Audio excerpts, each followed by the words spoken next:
In the winter of 1951, a U.S. Navy patrol vessel departed from a remote military station near the coast of Alaska. It was supposed to be routine. The mission was simple: transport classified communication equipment to a weather monitoring post, conduct a brief patrol of nearby waters, and return within 48 hours. Nothing about the operation seemed unusual. The crew had completed similar routes many times before. There were 14 men on board. Experienced sailors, cold weather specialists, men trained to survive some of the harshest conditions on Earth. No one imagined that within days, the ship, and everyone aboard, would disappear so completely that even the Navy would struggle to explain it. The vessel departed before sunrise. The waters were rough but manageable. Temperatures remained brutally cold, but standard for the region. Ice drifted through sections of open sea, forcing the captain to adjust course several times. Initial communications were normal. Position updates came through every few hours. Crew morale sounded stable. The captain reported moderate visibility and no immediate concerns.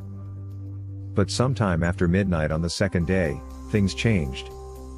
The radio operator aboard a nearby monitoring station later described the first unusual transmission as strange but not alarming. Static interrupted communication. Then a voice came through. Broken. Distorted. The operator believed it was the ship's captain attempting to speak. But parts of the message didn't make sense. Coordinates were repeated incorrectly. The weather conditions being described didn't match satellite observations. Then came one sentence that investigators would later debate for decades. According to unofficial reports, the voice allegedly said, "Something is moving beneath us." Then silence. At first, nobody panicked. Communication failures happened often in Alaska. Storm interference could disrupt the radio for hours.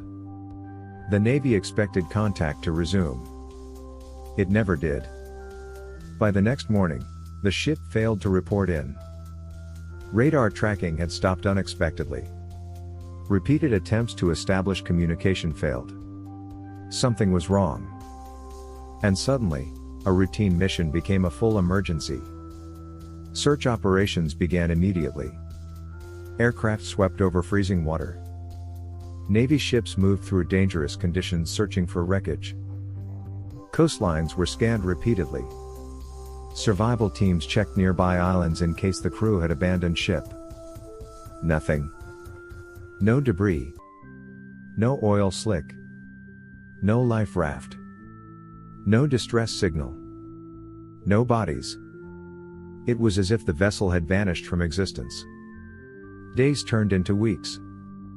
Theories began spreading. Some believed the crew had been caught in an unexpected ice collapse and dragged beneath freezing waters. Others blamed rogue waves powerful enough to overturn smaller military ships. But investigators privately admitted something strange: there should have been evidence. Even violent ship disasters leave traces. Wood? Metal? Fuel? Something. Yet the ocean remained silent. Then came the stories. Fishermen working in nearby waters reported unusual lights beneath the ocean surface shortly after the disappearance. One claimed he saw a dark shape moving silently beneath the ice before vanishing into deeper water. Another reported strange magnetic interference affecting navigation equipment. Most of these claims were dismissed. Cold weather. Fatigue. Fear. But the rumors continued. And over time, the disappearance slowly turned into something darker. Months later, the Navy officially declared the crew lost. Families received condolences. The case was quietly archived. Public attention faded. But among military personnel stationed near Alaska, stories continued. Some sailors refused to travel certain routes after dark. Others claimed old radar systems occasionally picked up an unidentified signal near the last known coordinates of the missing vessel. No one could confirm it. Still, people talked. Quietly. Carefully. Like they feared sounding ridiculous. Years turned into decades. The mystery became almost forgotten. Until 70 years later. A private underwater research expedition began mapping sections of the deep ocean near old military routes. Their mission had nothing to do with disappearances. They were studying underwater geological formations. Then sonar detected something impossible. A large metallic structure resting far below expected shipwreck zones. At first, researchers believed it was an abandoned cargo wreck. But the dimensions felt wrong. Too narrow. Too intact. Too isolated.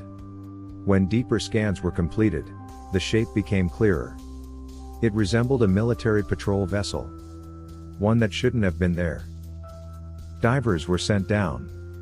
The descent itself felt unsettling. Visibility dropped rapidly in the freezing water. Darkness swallowed light faster than expected. Then the ship appeared. Almost suddenly. Resting upright on the ocean floor. Not shattered. Not destroyed. Just sitting there. Like it had been placed gently into the deep. Divers later described the moment as disturbing. There was almost no surrounding wreckage. No scattered debris field.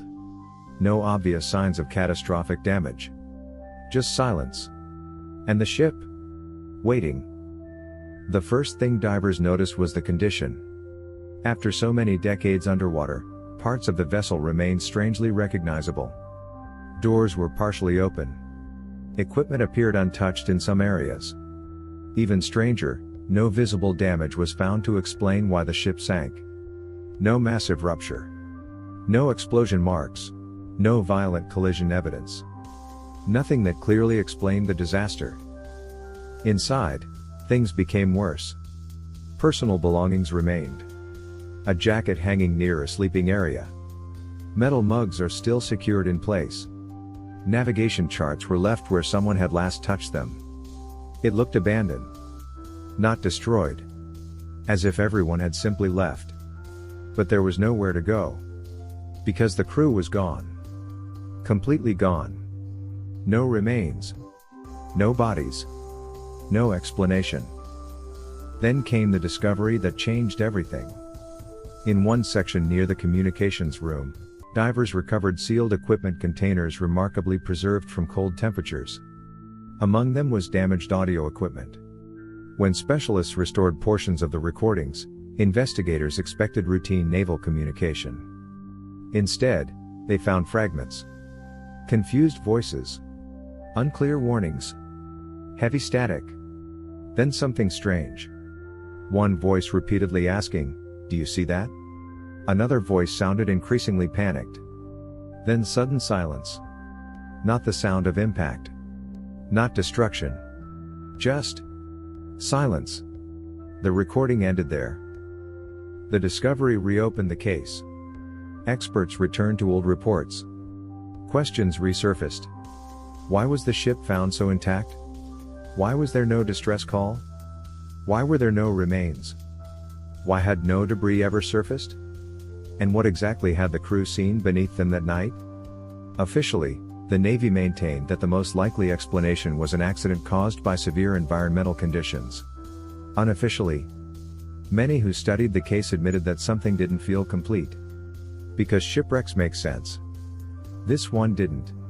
A Navy crew disappeared near Alaska in 1951. 70 years later, divers finally found the ship. But instead of answers, they found a mystery buried beneath freezing darkness,